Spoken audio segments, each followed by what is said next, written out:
Hello नमस्कार दोस्तों आज हम पढ़ने वाले हैं प्राचीन भारतीय इतिहास का क्लास नंबर 14। दोस्तों क्लास नंबर 14 के अंतर्गत देखेंगे मगध का उत्थान या मगध का उत्कर्ष पार्ट 1। दोस्तों मगध के उत्थान पार्ट 1 में हम देखेंगे बृहद्रथ वंश को और हर्यक वंश को। इसके बाद पार्ट 2 में हम देखेंगे शिशुनाग वंश और नंद वंश को। दोस्तों इससे जितने भी महत्वपूर्ण तथ्य या जितने भी महत्वपूर्ण फैक्ट बनते हैं उन सबको हमने कवर किया है। तो दोस्तों यदि आप लोग इससे पहले की प्राचीन भारतीय इतिहास की वीडियो नहीं देखे हैं तो डिस्क्रिप्शन में लिंक मिल जाएगा, वहाँ से आकर देख सकते हैं। तो दोस्तों जैसा कि हम जानते हैं कि पहले महाजनपद हुआ करते थे और कुल 16 महाजनपद थे। इन 16 महाजनपदों में सबसे शक्तिशाली महाजनपद मगध को माना जाता था। किसे माना जाता था? तो मगध को माना जाता था। तो दोस्तों हम यहाँ देखेंगे कि जो मगध महाजनपद था इस पर किस वंश ने कब तक और कितने समय तक के लिए और कितने वंशों ने राज किया। तो दोस्तों देख लेते हैं कि जो मगध राज्य था इस पर कितने वंशों ने राज किया। तो पहला है आपका बृहद्रथ वंश, दूसरा है आपका हर्यक वंश। दोस्तों हर्यक वंश 544 ईसा पूर्व से 412 ईसा पूर्व तक शासन किया। इसके बाद आता है आपका शिशुनाग वंश। शिशुनाग वंश ने 412 ईसा पूर्व से 344 ईसा पूर्व तक शासन किया। इसके बाद आता है आपका नंद वंश। नंद वंश 344 ईसा पूर्व से 324 या कहीं कहीं आपको 323 ईसा पूर्व भी मिल जाएगा। तो दोस्तों इस तरीके से कह सकते हैं कि नंद वंश ने 344 ईसा पूर्व से 324 ईसा पूर्व तक शासन किया। तो दोस्तों हमने देखा कि कुल 4 वंशों ने मगध राज्य पर राज्य किया। तो दोस्तों अब बारी बारी से देख लेते हैं कि किस वंश के किस शासक ने कितने समय तक के लिए या कब तक शासन किया। दोस्तों सबसे पहला है आपका बृहद्रथ वंश। दोस्तों यदि बात की जाए कि मगध का सबसे प्राचीन वंश तो वह है बृहद्रथ वंश। दोस्तों मगध के सबसे प्राचीन वंश का संस्थापक बृहद्रथ को माना जाता है। इसकी राजधानी गिरिव्रज राजगृह थी। पूछा जाए कि बृहद्रथ वंश की राजधानी कहाँ थी तो वह थी गिरिव्रज राजगृह। बृहद्रथ का पुत्र जरासंध था और जरासंध महाभारत कालीन माना जाता है। दोस्तों कहा जाता है कि जरासंध को श्री कृष्ण ने भीम के हाथों पराजित कराया था। तो दोस्तों ने देखा कि मगध के सबसे प्राचीन वंश का संस्थापक बृहद्रथ है और इसकी राजधानी गिरिव्रज राजगृह थी और इसके पुत्र का नाम जरासंध था। तो दोस्तों यदि बात की जाए कि बृहद्रथ वंश का अंतिम शासक तो वह था निपुंजय और निपुंजय की हत्या उसके मंत्री ने की थी और उस मंत्री ने उसकी हत्या करके अपने पुत्र को मगध के सिंहासन पर बिठाया। तो निपुंजय की हत्या किसने की? तो उसके मंत्री ने की। और यदि बात की जाए कि बृहद्रथ वंश का अंतिम शासक तो वह था निपुंजय। तो दोस्तों दूसरा वंश है आपका हर्यक वंश। दोस्तों यहाँ पर वही पॉइंट पढ़े जा रहे हैं जो कि परीक्षाओं में पूछे जाते हैं। हमें वो पॉइंट नहीं पढ़ना है जो कि परीक्षाओं में नहीं पूछे जाते हैं, बल्कि वो पॉइंट पढ़ना है जो कि परीक्षाओं में बार बार पूछे जाते हैं। तो दोस्तों कम समय में हम ज़्यादा चीज़ों को पढ़ सकते हैं। तो दोस्तों हर्यक वंश 544 ईसा पूर्व से 412 ईसा पूर्व तक मगध पर शासन किया। तो दोस्तों हर्यक वंश में सबसे पहला शासक आपका है बिंबिसार। बिंबिसार ने 558 ईसा पूर्व से 491 ईसा पूर्व तक शासन किया। तो दोस्तों यदि बात की जाए कि हर्यक वंश का वास्तविक एवं प्रथम शक्तिशाली शासक तो बिंबिसार को माना जाता है। बिंबिसार का अन्य नाम श्रोणिक है। कहेंगे कि बिंबिसार को श्रोणिक नाम से भी पुकारा जाता था। यदि बात की जाए कि हर्यक वंश या बिंबिसार की राजधानी कहाँ थी तो वह थी गिरिव्रज राजगृह। तो बृहद्रथ वंश की राजधानी भी गिरिव्रज राजगृह थी और हर्यक वंश की राजधानी भी गिरिव्रज राजगृह थी। दोस्तों इसकी राजधानी 5 पहाड़ियों से घिरी होने के कारण अभिजित मानी जाती थी। जो उसकी राजधानी गिरिव्रज है वह 5 पहाड़ियों से घिरी हुई थी, इसलिए इसको अभिजित माना जाता था। तो दोस्तों कहा जाता है कि बिंबिसार जो था वह अपनी स्थिति को मजबूत करने के लिए या कहेंगे कि अपने राज्य का विस्तार करने के लिए कौशल, वैशाली और मद्र राजवंशों से वैवाहिक संबंध स्थापित किए। तो दोस्तों देख लेते हैं कि जो बिंबिसार ने 3 शादियाँ की थी या के तीनों राज्यों से वैवाहिक संबंध स्थापित किए थे, तो उनकी 3 पत्नियां जो थी उनका नाम क्या था और वह किस राज्य से बिलोंग करती थी। तो दोस्तों बिंबिसार की पहली पत्नी का नाम महाकोसला और यह कौशल नरेश प्रसेनजीत की बहन थी। दूसरी ही आपकी चेलना और चेलना जो कि वैशाली नरेश चिटक की पुत्री हैं।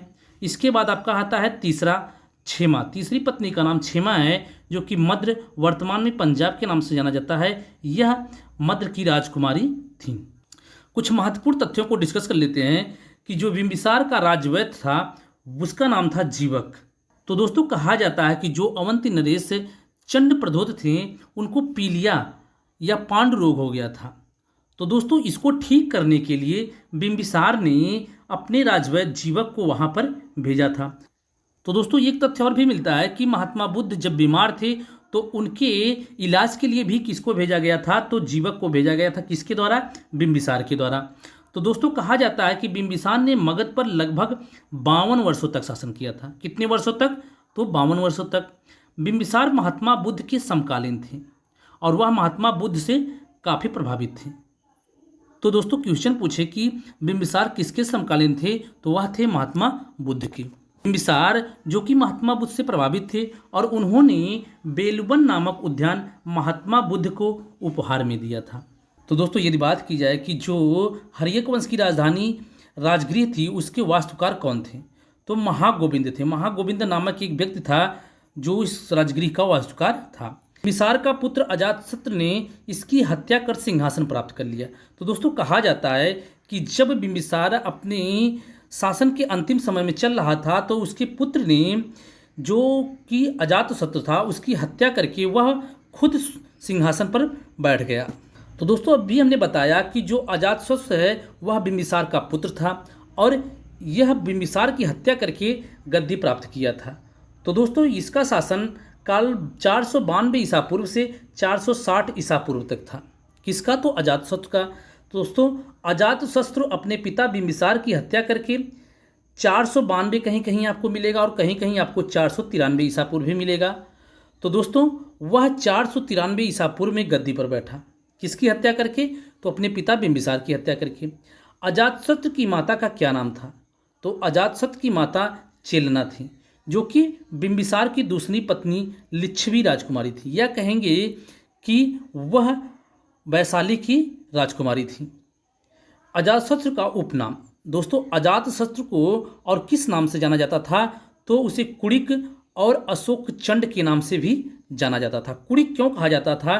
क्योंकि वह अपने पिता की हत्या करके राजगद्दी प्राप्त कर लिया था, इसलिए इसे कुड़िक कहा जाता था। तो दोस्तों कुड़िक के अलावा इसे पितृहंता भी कहा जाता है। अजातशत्रु प्रारंभ में जैन धर्म का अनुयायी था। इसे ध्यान रखना कि प्रारंभ में वह जैन धर्म का अनुयायी था, लेकिन बाद में वह बौद्ध धर्म का अनुयायी बन गया। अजातशत्रु की पुत्री पद्मावती का विवाह वत्स राजा उदयन के साथ हुआ।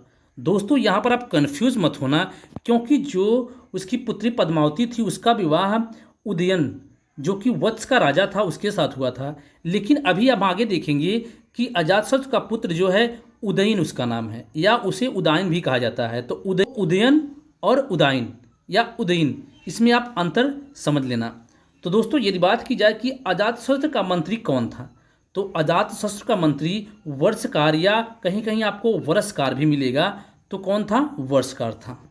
दोस्तों कहा जाता है कि अजातशत्रु ने अपने मंत्री वर्षकार की सहायता से वैशाली पर विजय प्राप्त की। जो कि वैशाली उसका ननिहाल था, वह अपने मंत्री वर्षकार की सहायता से उस पर विजय प्राप्त किया था। लंबे संघर्ष के बाद अजातशत्रु ने काशी तथा वज्र संघ को भी अपने मगध में मिला लिया। अजातशत्रु की राजधानी में प्रथम बौद्ध संगीत या महासभा का आयोजन हुआ। तो किसके राजधानी में? अजातशत्रु की। उसकी राजधानी कहाँ थी? तो राजगृह या गृहव्रज थी। अजातशत्रु के शासन काल के 8वें वर्ष में भगवान बुद्ध को महानिर्वाण प्राप्त हुआ था, या कहेंगे कि उनकी मृत्यु हुई थी। अजातशत्रु की हत्या उसके पुत्र उदयन ने की। तो दोस्तों यहाँ पर देखा जा रहा है कि बिंबिसार की हत्या उसके पुत्र अजातशत्रु ने की और अजातशत्रु की हत्या उसके पुत्र उदयन ने कर दी। तो इसलिए हर्यक वंश को पितृहंता वंश भी कहा जाता है। तो दोस्तों अभी हमने देखा कि जो उदयन या उदयन है, यह अपने पिता अजातशत्रु की हत्या करके गद्दी पर बैठा था। किसकी हत्या करके? तो अजातशत्रु की हत्या करके। कब गद्दी पर बैठा? तो 461 ईसा पूर्व में गद्दी पर बैठा। तो दोस्तों इसके बाद उदयन ने गंगा एवं सोन नदियों के संगम पर पाटलिपुत्र नगर की स्थापना की। तो दोस्तों की क्वेश्चन पूछे कि पाटलिपुत्र नगर की स्थापना किसने की, तो उदयन ने की थी। और उदयन ने इसकी स्थापना करके पाटलिपुत्र को, जो कि वर्तमान में पटना के नाम से जाना जाता है, इसको अपनी राजधानी बनाया। अजातशत्रु और उदयन को पितृहंता शासक भी कहा जाता है। और दोस्तों हर्यक वंश को पितृहंता वंश भी कहा जाता है। दोस्तों यदि बात की जाए कि हर्यक वंश का अंतिम शासक, तो हर्यक वंश का अंतिम शासक नागदशक था। कौन था? नागदशक, जो कि उदयन का पुत्र था। तो दोस्तों हर्यक वंश का जो अंतिम शासक नागदशक था, ये हर्यक वंश का एक मंत्री था और मंत्री ने ही इसको हटा करके, नागदशक को हटा करके, जिसका नाम शिशुनाग था, वह शिशुनाग वंश की स्थापना किया। तो इसलिए इसको अंतिम शासक कहा जाता है किसका? हर्यक वंश का। इसके बाद हम पढ़ेंगे शिशुनाग वंश और नंद वंश को। दोस्तों आज के लिए बस इतना ही। दोस्तों बृहद्रथ वंश या आपके हर्यक वंश से जो भी महत्वपूर्ण प्रश्न बनते हैं या जहाँ जो भी महत्वपूर्ण फैक्ट बनते हैं, उन सबको हमने कवर किया है। आप इसका क्यूज बनाकर सॉल्व करिएगा, आपको खुद एहसास हो जाएगा कि यहाँ पर कितने डिटेल में क्लास कराई गई है। तो दोस्तों यदि आप लोग इसी तरीके से सभी विषय की फ्री क्लास पाना चाहते हैं तो चैनल को सब्सक्राइब करें, लाइक करें, दोस्तों में ज़्यादा शेयर करें। दोस्तों आप फेसबुक ग्रुप, व्हाट्सएप ग्रुप, आप कहीं भी शेयर कर सकते हैं, शेयर करिए दोस्तों, क्योंकि यहाँ पर सभी विषय की फ्री क्लास कराई जाती है। इसलिए दोस्तों आप ज़्यादा से ज़्यादा शेयर करें। दोस्तों कल फिर मिलेंगे नेक्स्ट वीडियो के साथ। जय हिंद, वंदे मातरम।